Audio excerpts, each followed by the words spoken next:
Okay, y'all. My first guest ever is on the episode, and I'm kind of excited, but I'm kind of nervous because he might say something to expose me, and I don't need him to expose me.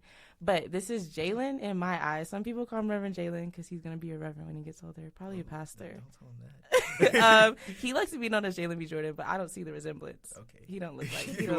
Jordan, but it's okay. Or they call him GCJ. So, Jaylan, I got like 5. I'm doing a segment where I'm doing rapid fire questions.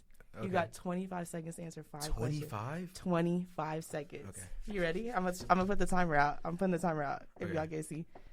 Okay. You ready? No, but you're not supposed to say no. Okay. So we gonna go. You ready? Yes, I'm ready. Okay. What's your favorite color? Brown. Where you from? Where you from? Houston, Texas. Have you ever gotten any speeding tickets? That was a targeted. Yes. Okay. Your dream vacation spot? Japan. Okay. And do you believe in inherently good people? Yes. Okay. He did it in 19 seconds, y'all. He didn't even need the extra 5 seconds. I had to expose you because you're my friend that has so many speeding tickets. I have one. Okay. So what happens if you get another speeding ticket? See, why you're putting my business out on the internet, and I don't appreciate that. And you didn't even get it in Texas. That's the problem, that you didn't get the speeding ticket in Texas. Yo, he was speeding in New Mexico. What you speeding in New Mexico for? They ain't got none in New Mexico. Okay, it was. Listen. I'm listening. I don't have to explain myself to you. What's the next question? Okay. Okay, and then you said you do or you don't believe in inherently good people. You said you do, right? To a certain extent, I feel like we can be good worldly, but like biblically, without God, we're not necessarily good. Okay. Per se. Okay, so you have to answer. I feel like you're saying yes spiritually, but no worldly. So no, I'm saying yes worldly, but no spiritually. Okay, so you have to choose one answer. I want to say no. I say no. I want to say no. Why do you say no? Because like, no matter like how good we try to be, we're always gonna be imperfect. We're always gonna necessarily sin, but that doesn't make us like evil. You're stressing over this answer, sir. Because like I'm not gonna say like everybody's evil, because like they're all like pretty cool people. Like everybody in this room, yeah, cool people, y'all good people and everything. Right, but what makes a person good? Like, what justifies being good? Like, if I give somebody $20 off the street, like, does that make me good? But what if I'm a cheater, but I give somebody $20 off the street? I'm inherently, quote unquote, a good person. Like, that doesn't make you good. I think that just makes you human. I'm not gonna lie. Okay, so if we're all human, we're bound to make mistakes. Of course. So does that make us good? No. You could say yes. I'm just like explaining how my brain works. That's a good question. That's a good question.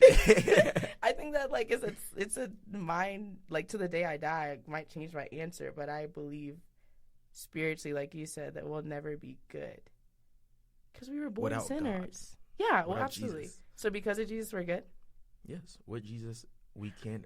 Yes, like if you are chasing Jesus, like your like old ways will eventually change. Like, with my walk, there's things I used to do that I don't do anymore because like I feel convicted now. Okay, or, that's like, fair. Like you know better. Growing, and better. Just growing as a person. So like, without Jesus, we're not good.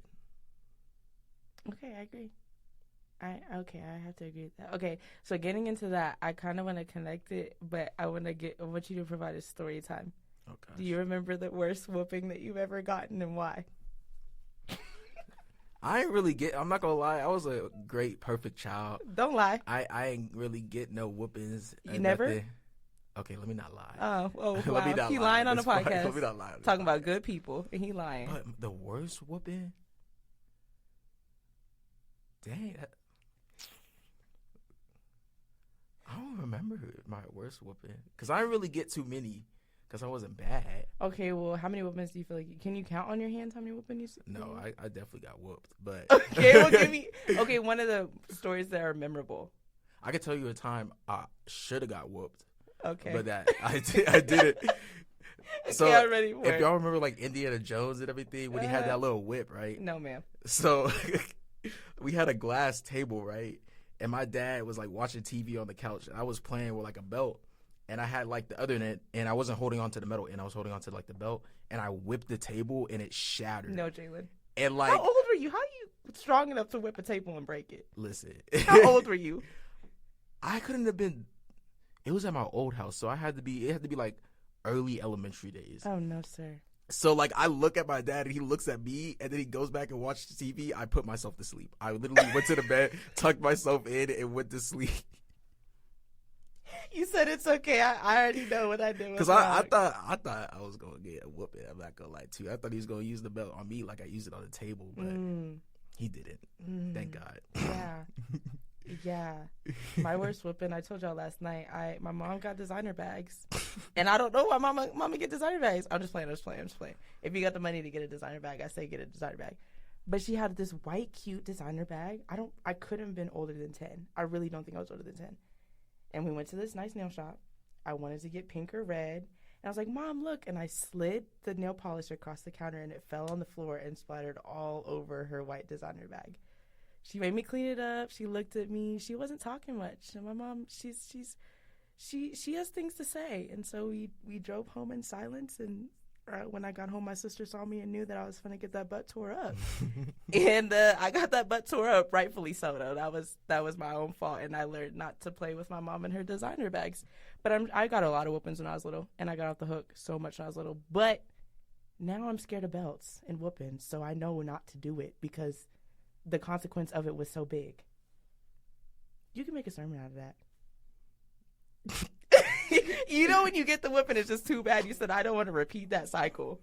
Which goes into, like, being a good person. Like, we're going to do things that don't make sense. That inherently aren't good. Because as a kid, we didn't know what we were doing was wrong until after.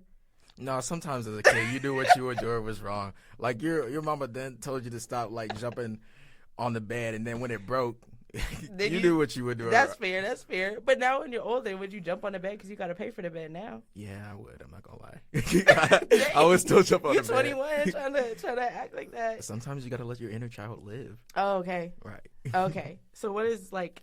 Okay, I've been reading about Adam and Eve, like in Genesis, and about how like sin was introduced in the world, and I find that interesting. Like, if we don't believe in good people by nature, like, they kind of showed that when we got the reign to do whatever we wanted to do, we still made the wrong decisions.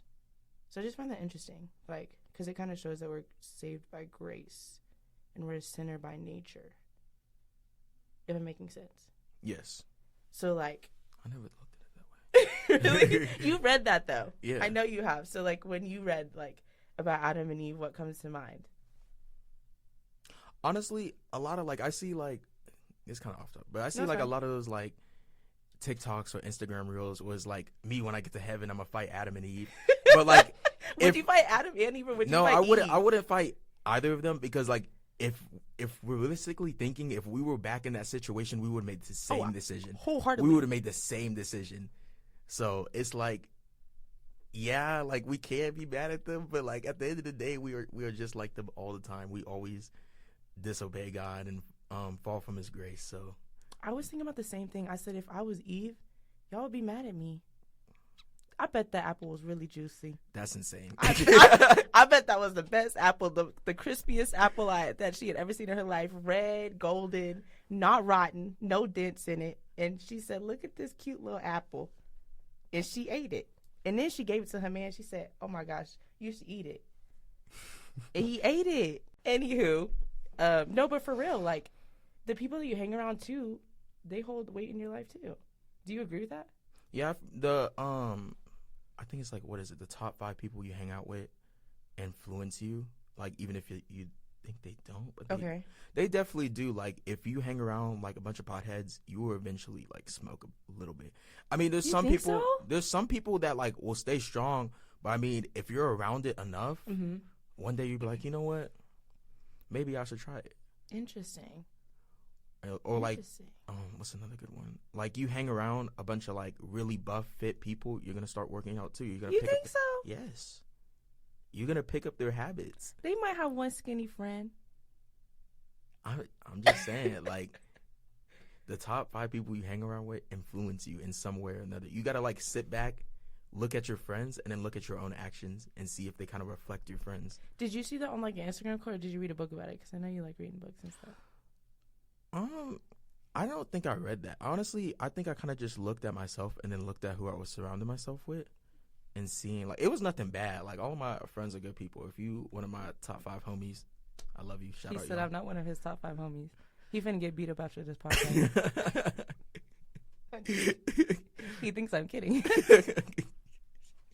I'm listening, though. But, yeah, no, the top 5 people. That's why you got to be careful of, like, who you surround yourself with, like. But you don't have some friends that they're not on the same wavelength as you spiritually or growth mindset, but they'll forever be your friend. That doesn't mean you're going to change and be like them. You know what I'm saying? Not necessarily, but I mean, like, what's it? If you're top 5, like, people are getting in some shady business, and you surround yourself with that, you might get, like, caught in it on accident just because you're associated. Wrong place, wrong time. Wrong place, wrong time. Yeah. So do you believe in right place, right time? Sorry. Right place, right time? Yeah. I believe in God's timing. Oh, okay. He over just, all right. That's fair. That's a good answer. Yeah, good answer. Good answer. Like Steve Harvey be. I know I ate that up. Yeah, you did. You did. That's fine. That's fine. Yeah, no, I guess I would argue sometimes that, but I do agree that if you're around a lot of people that do things that maybe you don't want to do, like smoking or drinking or whatever, and you don't want to do that, you'd probably fall into that naturally over time because that's all you know. But I think that if you stay strong, it'd be hard to stay strong. So that still kind of goes into like the good person thing. Like you can't really make all the right decisions, so you're prone to fall. We've been shown to prone to fall from the beginning since Adam and Eve. But like you can stay strong, but like you could always stay strong for so long. It's also environment too. It's not just people. Okay, further. It's all like say. Let me think of a scenario. Okay. His brain is turning. There's steam coming out his head because he thinks it's so hard. I'm just playing. He looking at me like he finna beat me up. So I'm gonna stop. Okay. Say, this is a perfect example. Say you're trying to stop cussing, right? But every time you put in your headphones, you're listening to straight rap where every other word is a bad word. Because, like, you going to be listening so much as normalized. So, like, that influences you, too. Like, the music you listen to, if you listen to a lot of, like, rap music with a lot of cussing in it, you're eventually going to start cussing a lot and everything. But. Okay. Are you finished? Yeah. Okay, so going into that, what if 85% of your playlist is non-cussing music, chill R&B type, 15% is cussing, you just need to get hype type music? Do you think that percentage is good and you'll still be living the life that you live? Do you understand what I'm saying? Like, you'd still be able to be on the path of growth, of pursuing a life for Jesus, or do you think that there's a complete whole shift that you make when you're trying to just change your lifestyle, be better, grow in Christ, etc., whatever your goals are? Like, when you're asking, like, because you said, like, if you listen to secular music, and secular music isn't all bad, but that's a whole nother story. If you're listening to music where people are just cussing every sentence or every 2 words, then obviously that's going to get in your brain and it's naturally going to come out unconsciously. Mm-hmm. Or is it subconsciously? I don't know. So subconsciously? Okay, we're going to go. I think. Somebody on here probably like, y'all don't know what you're talking about. Anywho, so if they listen, like, because, okay, like for me, when I started growing in Christ, it wasn't a complete shift of my playlist. But now it's like, okay, I still listen to some songs that like aren't all great, but it's like 85%, 15%. And I feel like I'm pursuing a life for God. So when people make that shift to grow, I'm trying to figure out how to word this where it makes complete sense. But just saying that, can you still have old parts of you or parts of you that by nature you listen to that help you to feel better? I don't know. See, this is hard to ask. So are you saying that when you make that complete change, you just wouldn't listen to that music ever again? Can you still be growing and listen to that music? Honestly, it depends on the, like, music you listen to. Because some of the music, like today's music, if you really listen to the lyrics, it's like... You don't have to imagine anything anymore. Like R&B music, you can imagine. You're like, okay. But there's a context to everything. I think it depends on, like, some people, they can just, like, cut off stuff cold turkey and everything. But some people, it might be like a long struggle. Like, say, like, they want to start listening to more Christian music. They might add like 1 or 2 songs in their playlist, and the next you know, they might have a whole playlist. And then sometimes, like, they might start listening to it on the way to class, and then it just might it might just be like a shift over time. Like, eventually they will get rid of all their, like, secular music, I would say. But, like, some people can just, like, switch, like, no, I'm not listening to that anymore, and then they can just have, like, they just listen to the other music, everything. Me personally, I'm gonna be honest, I listen to both. No, same. That's why I was asking you, because for me, I listen to both. It's probably 70-30. 70 Christian music, 30 percentage non-Christian music, which doesn't mean it's probably bad. 85% non-Christian music, 15% Christian music. But I do, when I listen to a song, I'm understanding that there's a context to everything, if that makes sense. So of course the artist had a vision in mind when they made the song. But if a song is outright telling me to, like, sleep with 20 dudes and smoke the blunt and do all this stuff, like, obviously I'm not going to have that on my playlist. But if it's like, what's hard is that the beats that they have are too good.